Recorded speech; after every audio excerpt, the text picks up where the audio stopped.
This channel does not promote any violent, harmful, or illegal activities. All content provided by this channel is meant for an educational purpose only. নমস্কার, পবিত্র কথা চ্যানেলের পরিবারে আপনাদের সকলকে স্বাগত জানাই। আশা করি সবাই খুব ভালো আছেন। আজ আমরা এই পর্বে শুনব জগৎজননী মা শারদার জীবনের কিছু ঘটনা, কিছু কাহিনী, কিছু জীবন কথা। আমাদের এই পরিবেশনাটি ভালো লেগে থাকলে অবশ্যই চ্যানেলটিকে সাবস্ক্রাইব করে ও বেল আইকনটি প্রেস করে এই চ্যানেলটিকে সকলের মাঝে ছড়িয়ে দিতে সাহায্য করুন। অবশ্যই যদি আপনাদের ভালো লেগে থাকে তাহলে চলুন শুনি জগৎজননী মা শারদার জীবনের কিছু ছোট ছোট ঘটনা। ওপরের ঘরের জানলা একটা পাখি খুলে গেল। এই রে, মাকে তুলেছে। নিচে শরৎ মহারাজ ব্যস্ত হয়ে উঠলেন। শুধু একটি খড়খড়ি নয়, খুলে গিয়েছে সম্পূর্ণ জানালা। উঠেছ মা? রাস্তা থেকে ঊর্ধ্বমুখ হয়ে বলে উঠল পদ্মবিনোদ। সন্তানের ডাক কানে গেছে? উঠেছ তো পেন নাম নাও বলেই বলা নেই কওয়া নেই রাস্তায় গড়াগড়ি দিতে লাগলো। উঠেই আবার চলল আপন মনে, গান ধরল। যতনে হৃদয়ে রেখো হাদরিনী শ্যামা মাকে, যতনে হৃদয়ে রেখো হাদরিনী শ্যামা মাকে। মন তুমি দেখো আর আমি দেখি, মন তুমি দেখো আর আমি দেখি, আর যেন কেউ নাহি দেখে। যতনে হৃদয়ে রেখো হাদরিনী শ্যামা মাকে। ছেলেটি কে? পরদিন উঠে জিজ্ঞাসা করলেন মা। সব বৃত্তান্ত শুনলেন একে একে। বললেন, দেখেছ জ্ঞানটুকু টনটনে। ছাই টনটনে, বলে উঠল ভক্তের দল। আপনার ঘুমের যে ব্যাঘাত করে। থামিয়ে দিয়ে মা বললেন, তা করুন, ওর ডাকে যে থাকতে পারি না, দেখা দিই। একটি ভক্ত মেয়ে মাকে স্বপ্ন দেখেছে, যেন তাকে চণ্ডীজ্ঞানে পুজো করছে ও পুজো আনতে লাল পেড়ে শাড়ি দিচ্ছে। পরদিন একখানা লাল পেড়ে শাড়ি নিয়ে এসেছে সে মায়ের কাছে, কিন্তু লজ্জায় কিছু বলতে পারছে না। দিদি তুমি বলো। আরেকজন ভক্ত মেয়েকে দিয়ে বলল, অনেক করে। মা বললেন, জগদম্বাই স্বপ্ন দিয়েছেন। কি বলো মা? তা উঠি, দাও শাড়িখানা, পরতে তো হবে। চওড়া লাল পেড়ে শাড়িখানি পরলেন। দুর্গা প্রতিমা যেন ঝলমল করে উঠল। ভক্ত মেয়েদের চোখে জল এলো। স্বপ্ন দেখা মেয়েটি বলল, একটু সিঁদুর দিলে বেশ হতো। তাতে মায়ের আপত্তি নেই, বরং বললেন সহাস্যে, তা দে তো সিঁদুর। সিঁদুর আনা হয়নি। তাতে কি? মা তার চুলের পিছনে রাখেন একটু সিঁদুরের চিহ্ন।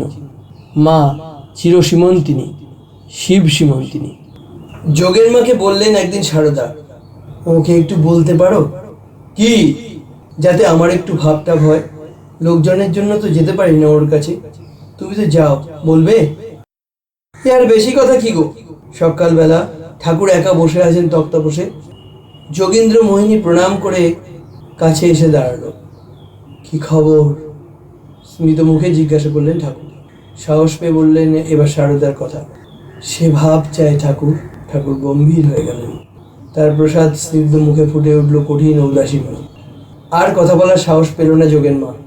তাড়াতাড়ি আরেকটা প্রণাম কোনো মতে সেরে নিয়ে পালিয়ে গেল নিঃশব্দে। নবদে এসে দেখে দরজা বন্ধ। শারদা পূজায় বসেছে। দরজা একটু ফাঁক করলো যোগেন মা। এ কি কাণ্ড! শারদা হাসছে আপন মনে, পর মুহূর্তেই কাঁদছে অঝরে। অবিচ্ছিন্ন ধারা নেমে চোখ বেয়ে চলেছে। শেষে তার হাসি কান্না নেই, গাঢ় ভাব সমাধি। দরজা আস্ত করে বন্ধ করে দিলেন যোগেন মা। বাইরে অপেক্ষা করতে লাগলেন। পুজো শেষ হতেই যোগেন মা ঘরে ঢুকলো। বললে, তবে মা, তোমার নাকি ভাব হয় না? শারদা লজ্জা পেল। হেসে ঢাকতে চাইল সে লজ্জা, সে ধরা পড়ার লাবণ্য। রাত্রে মাঝে মাঝে সারদার কাছে শোয়ে যোগেন মা। একদিন শুনে কে বাঁশি বাজাচ্ছে। সারদা উঠে বসেছে বিছানায়, বাঁশির স্বরে তন্ময় হয়ে গিয়েছে, যেন এ রাজ্যে নেই, চলে গিয়েছে দেশান্তরে। সেখানে কি দৃশ্য দেখছে কে জানে। থেমে থেমে হেসে উঠছে সারদা। সসংকোচে সরে বসলো যোগেন মা। ভাবলো, সংসারী মানুষ, এ সময় ছোব না মাকে। বলরাম বোসের বাড়ির ছাদে ধ্যান করতে বসে মা সমাধিস্থ হলেন। দেহ ভূমিতে নেমে এসে বলছেন সরলা বালিকার মতো, দেখলুম কোথায় যেন চলে গেছি, সেখানে আমার যেন সুন্দর রূপ হয়েছে। ঠাকুর রয়েছেন, কারা যেন আমায় আদর যত্ন করে ডেকে নিলে, বসালে ঠাকুরের পাশে। সে যে কি আনন্দ বলতে পারিনি। একটু হুঁশ হয়ে দেখি শরীরটা পড়ে রয়েছে। তখন ভাবছি, ওই বিশ্রী শরীরটার মধ্যে কি করে ঢুকবো। ও যোগেন, আমার হাত কই, পা কই? কাতর স্বরে বলতে লাগলেন মা। বেলুড়ে নীলাম্বর বাবুর বাড়িতে গোলাপ মা যোগেন মাকে নিয়ে ধ্যানে বসেছেন সেদিন। কিন্তু ওদের দুজনের ধ্যান কখন ভেঙে গেল, অথচ মা সমাধিস্থ। যখন ধ্যান ভাঙলো, তখন ওই অসহায় আক্ষেপ, হাত পা খুঁজে পাচ্ছেন না মাটিতে। খোলটা না পেলে চেতনাটা রাখেন কোথায়? এই যে পা, এই যে হাত, হাত পা টিপে টিপে দেখাতে লাগলো দুজনে। তখন আস্তে আস্তে জাগলো দেহবুদ্ধি, ফেললেন মর্ত নিঃশ্বাস। একেই বোধহয় নির্বিকল্প বলে। কিন্তু কি তপস্যার বলে মা পেলেন এই উচ্চতম উপলব্ধির আশ্বাস?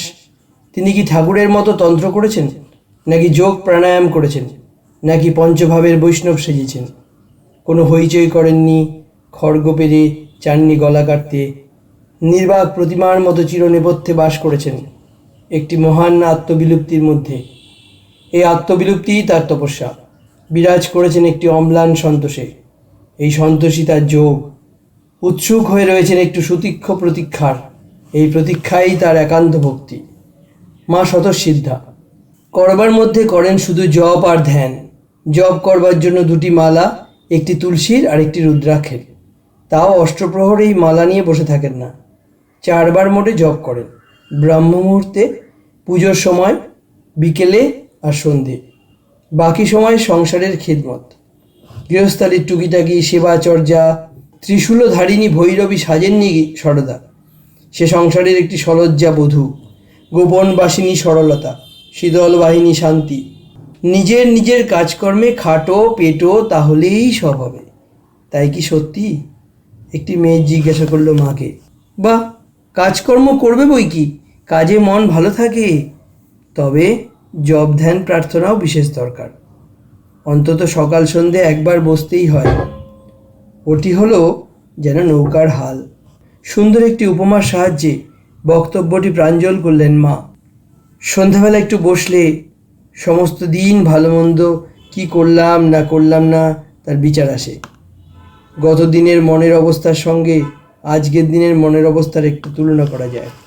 আর ধ্যান, জপ করতে করতে ইষ্টমূর্তির ধ্যান করবে, শুধু মুখটি নয়, পা থেকে সমস্ত অঙ্গ। কিন্তু মা এবার অন্তরঙ্গ হলেন। কিন্তু জপ ধ্যান করলেই কি সব হয়ে গেল?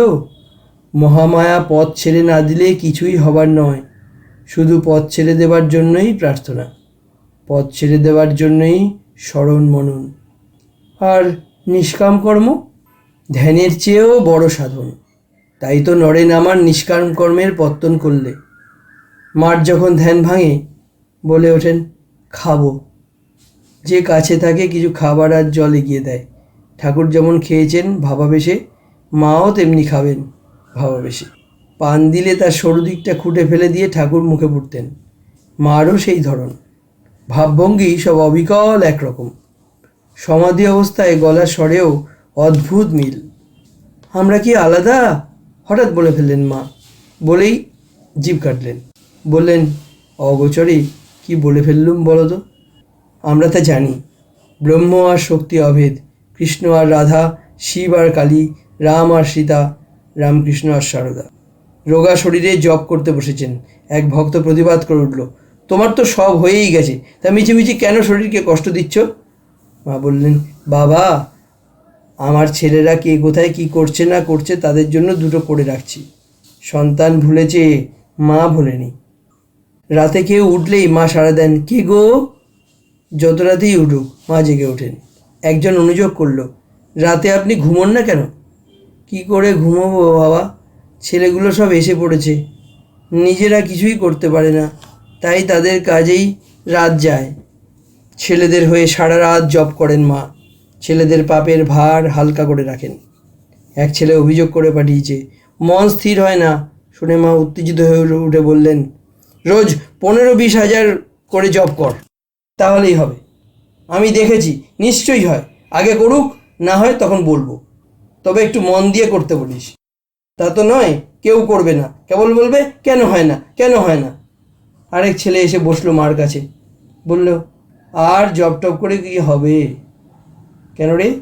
মা মুখ তুললেন, অনেক করলুম, কিচ্ছু হয় না।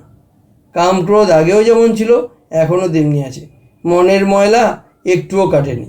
শান্ত বচনে মা প্রবোধ দিলেন, বাবা, জব করতে করতে কাটবে, না করলে চলবে কেন? পাগলামি করো না, যখনই সময় পাবে তখনই জব করবে। আমার দ্বারা আর হবে না, হয় আমার মন তন্ময় করে দিন, যেন একটুও কুচিন্তা না আসে, নয় আপনার মন্ত্র আপনি ফিরিয়ে নিন, বৃথা আপনাকে আর কষ্ট দিতে ইচ্ছে নেই। সে কি কথা? শুনেছি শিষ্য মন্ত্র জপ না করলে গুরুকেই ভুগতে হয়। বলে কিছুক্ষণ চুপ করে রইলেন মা। পরে বললেন, আচ্ছা, তোমাকে আর জপ করতে হবে না। মর্ম ঠিক বুঝতে পারল না ভক্ত, ভাবল মা বুঝি সমস্ত সম্পর্ক ছিঁড়ে ফেললেন নিজের হাতে। কেঁদে উঠল, আমার সব কেঁদে নিলেন মা, তবে আমি এবার তো রসাতলে গেলুম। মা অভয় হাসি হাসলেন, বললেন, বিধির সাধ্য নেই আমার ছেলেকে রসাতলে ফেলে, তবে আমি এখন কি করব মা? মা চোখের জল মুছিয়ে দিলেন, বললেন, আমার ওপর ভার দিয়ে নিশ্চিন্ত হয়ে থাক। মা বকলমান নিতেন। এক স্বামীকে দীক্ষা দিলেন মা। দীক্ষান্তে বললেন নিচে নেমে যেতে। নিচে তার স্ত্রী বসে। সে বললে, সে কি, আমার দীক্ষা হবে না? মার কাছে গিয়ে আবেদন জানালো। মা বললেন, বেলুর মঠে অনেক সাধু সন্ন্যাসী আছে, তাদের কাছে মন্ত্র নাওগে যাও। মহিলাটি তো শুনবে না সে কথা। তোমার শ্রীচরণে আশ্রয় পাবো এই ভেবেই বেরিয়েছি বাড়ি থেকে, কোনো দিকে তাকাইনি, ধার কর্য করে এসেছি। এখন তুমি যদি না বলো তবে আর কোন মুখে কোন প্রাণে আমি বাড়ি ফিরব? আমি পারবো নি গো বাবু। মা দৃঢ় হলেন, বসলেন গিয়ে পুজোর আসনে। মহিলাটি মাটিতে পড়ে গেল। গান জানত, গান ধরল প্রাণীর আবেগে, পাষাণ গলানো গান। যে হয় পাষাণের মেয়ে, তার হৃদে কি দয়া থাকে? দয়াহীনা না হলে কি লাথি মারে নাথের বুকে? মার আসন টলল, বিভোর হয়ে গান শুনতে লাগলেন। বললেন, আহা, আরেকটা গান গা মা, আরেকটা গান গা। তুই আমার পাগলি মেয়ে, তোর গান বড় মিষ্টি। কাঁদতে লাগলেন মা। মহিলাটি আবার গান ধরল, উঠে বস মা, উঠে বস, তোর গানে যে আমি পুজো ভুলে গেছি। এবার আদেশ কর মা, আমি বসি পুজো করতে। এই নে প্রসাদী পান খা, তোর মুখখানি শুকিয়ে গেছে। পান দিলেন মা, দীক্ষার দিন ঠিক করে দিলেন। আজ আমরা শুনলাম জগজ্জননী মা শারদার জীবনের কিছু কথা এবং কাহিনী। আমাদের এই আয়োজনটি ভালো লেগে থাকলে চ্যানেলটি অবশ্যই সাবস্ক্রাইব করে ও বেল আইকনটিকে ক্লিক করে আমাদের সঙ্গে থাকুন। পরিবার, বন্ধু ও স্বজনদের শেয়ার করুন। বই পড়ুন, ইউটিউবের অন্যান্য চ্যানেলেও গল্প শুনুন। নিজে ভালো থাকুন, সুস্থ থাকুন এবং সবাইকে ভালো রাখুন। গল্পটি শোনার জন্য অনেক অনেক ধন্যবাদ। পরবর্তী পর্বে ফিরে আসছি নতুন কোনো আরও আকর্ষণীয় ঘটনা এবং জীবন কথা নিয়ে। নমস্কার।